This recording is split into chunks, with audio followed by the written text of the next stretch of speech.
Bonjour à tous, aujourd'hui je vous propose une vidéo tutoriel pour ce nid d'ange. Toutes les étapes de réalisation ainsi que la façon dont j'ai fait le patron se trouvent dans la vidéo. Vous avez également beaucoup de détails sur mon blog dont l'adresse se trouve en barre d'infos en dessous de la vidéo. Vous verrez, c'est très facile à faire, il vous suffit de suivre les étapes de réalisation et vous réussirez votre nid d'ange pour vos enfants ou pour offrir. Et c'est parti pour le tuto. Alors, pour pouvoir me repérer, je prends cette poupée dont le corps a à peu près la taille d'un bébé de 4 mois. Et donc, je vais prendre les mesures de cette poupée en ajoutant 20 cm, 20 à 25 cm pour que le bébé soit à l'aise à l'intérieur. Donc, quand on a un nid d'ange, on sait jusqu'à 6 mois à peu près. Donc, j'ai pris 25 cm en plus. Voilà, donc pour toute création, on commence par un schéma, un dessin, puisque quand on commence une création, on a besoin d'avoir une idée claire et précise du résultat final que l'on veut. Donc j'ai fait ces dessins-là, c'est pas des dessins extrêmement précis, c'est des schémas, et ça suffit pour commencer une création. Et là, comme vous le voyez, je vais détailler en bas, et donc tous les détails seront sur mon blog. Vous aurez beaucoup de détails sur la façon dont j'ai fait le patron, donc c'est quelque chose d'assez facile. Donc j'ai fait le patron de cette façon là, et donc je vais détailler toutes les empiècements que je vais mettre en bas avec les mesures. Donc pareil, pour les mesures, j'ai pris la poupée de référence. Alors pour l'arrondi, vous voyez bien là que j'ai un rectangle de tissu rose, et je ferai l'arrondi sur mon tissu fleuri que je mettrai sur mon tissu rose, et pour avoir un arrondi exact des deux côtés. Alors voici mes tissus et mon ruban. Voici la ouate que vous trouvez en mercerie. Je dessine directement mon patron sur le tissu, vu que c'est des rectangles et c'est assez facile. Donc je n'ai pas besoin de faire un patron sur du papier de soie, etc. Donc là j'ai réuni toutes les pièces qui vont sur le dos. Donc ici on a l'intérieur et là l'extérieur. Et j'ai découpé donc la ouate sur l'extérieur, sur le grand rectangle d'extérieur. Voilà.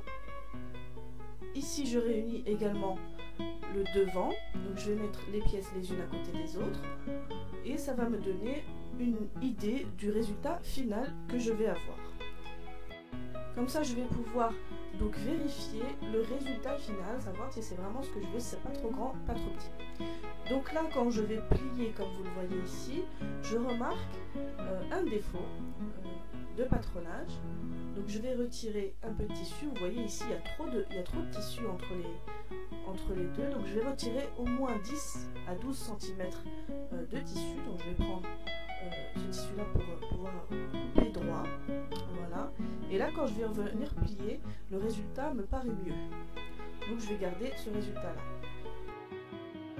Voilà, une fois que j'ai fait mes modifications, voilà, si besoin, je vais réunir toutes mes pièces du devant et laisser de côté toutes mes pièces du dos. Voilà, je les mets côte à côte et je vais commencer la couture. Bon, je vais commencer par couturer un surfilage, ainsi que ces pièces-là qui vont être assemblées. Donc, comme ceci, endroit contre endroit. Alors voilà ce que ça donne. Donc on a fait une couture ici et là. Donc on a pris 1 cm de valeur de couture et on va faire des crans ici. Donc on prend le tissu, on coupe en deux, on a la couture qui est là, on s'éloigne un peu, on fait un cran.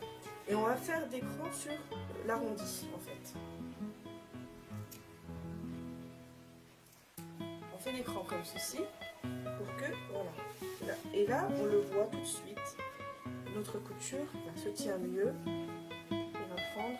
Alors voilà, on va venir ici prendre notre dentelle. Je laisse passer des deux côtés et je vais venir coudre directement par-dessus. J'ai fait ma couture. Besoin, on égalise donc les côtés devant, auquel on va venir coudre ici notre dos. On va avoir 4 rubans de 25 cm chacun. Donc on a besoin de 12 rubans de 25 cm chacun. Alors j'ai pas assez de ruban rose, je vais voir avec le ruban écru que l'on va venir brûler avec une flamme de chaque côté. Alors c'est très important de le faire pour pas que le ruban s'effiloche. Alors j'ai épinglé mes 5 rubans de cette façon, donc j'ai mis 2 écrus de chaque côté et un rose au milieu. Et puis je vais les épingler au milieu pour pas être gêné ensuite pour la couture. Une fois qu'on a fait ceci, on prend notre dos, on va le mettre au-dessus, donc endroit contre endroit, et la ouate par-dessus. Donc je pose endroit contre endroit, donc mon devant, le dos ici, par ici, et la ouate. Si la ouate dépasse un peu, bah, c'est pas grave, on coupera par la suite. Donc, voilà. Je viens coudre de ce côté-là. Je ne coupe pas directement sur la ouate, sinon les griffes de la machine à coudre vont se coincer dans la ouate et je ne vais pas pouvoir coudre. Donc je couds directement sur le tissu. Voilà. Je vais coudre la partie supérieure, le haut. Voilà. Et la partie où il y a les rubans.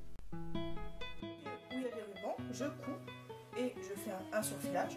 Et le haut de filage. C'est tout pour l'instant, puisque les deux autres parties, on va les assembler, donc dos et devant. Je fais une couture, je vais les épingles, et je viens retirer la ouate et dégarnir les côtés. Alors voici ce qui s'appelle dégarnir, c'est de retirer l'excédent de tissu et de ouate, surtout sur le coin, mais également sur les côtés. Donc on retire l'excédent, on retourne pour voir le résultat. Étant fini, je vais m'occuper du dos maintenant. Donc fini et pas fini, vu qu'il nous reste à faire un repassage et à assembler le dos et le devant. Donc voici les pièces pour le dos, celui-ci je me le réserve. Alors je vais commencer par assembler l'intérieur dos, donc qui est juste le fait d'assembler cette pièce à celle-ci. Endroit. Alors voilà, j'ai assemblé donc mes deux parties. Ensuite ici, je vais également venir poser mes rubans. Ici, il faut que les rubans soient parfaitement alignés. Donc je viens mettre mes repères. Donc je mets bord à bord. Ici, je n'ai pas de valeur de couture. Je mets bord à bord. Hop. Voilà. Et je viens mettre mes repères. Il faut qu'il soit parfaitement parallèle. Donc je vais faire un cran. À chaque fois que j'ai un ruban, il faut qu'il soit parfaitement aligné. Voilà. Et je viens poser mes rubans.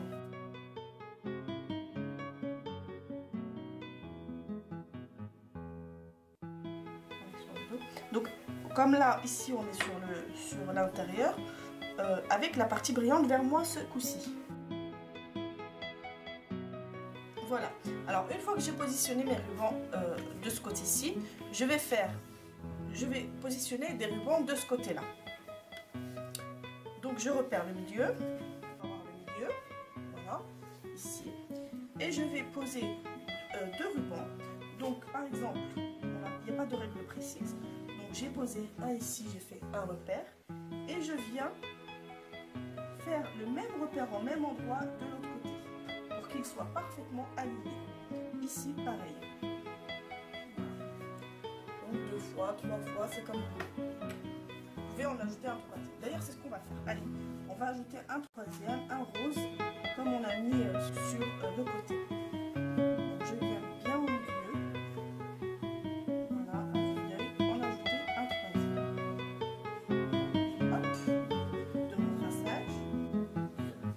Hop. Et je vais poser mon ruban.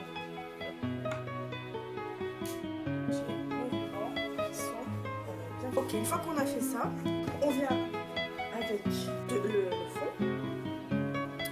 Voilà, et on va venir coudre. Donc on pose d'abord notre tissu, ensuite notre ouate. Donc là, on vient faire une couture ici et là. Donc là où j'ai mes rubans, ici et là. Bien sûr, je vais coudre de ce côté-là. Voilà pour la couture. Voilà.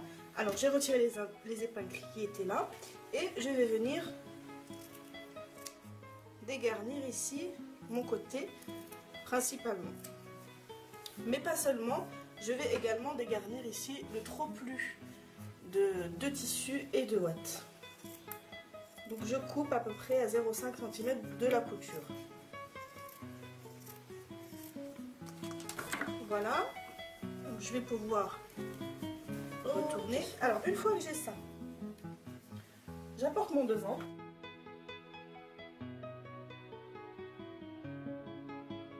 Voilà. Alors, j'apporte mon devant. Donc ici, je vais pouvoir assembler mes rubans en faisant des belles boucles.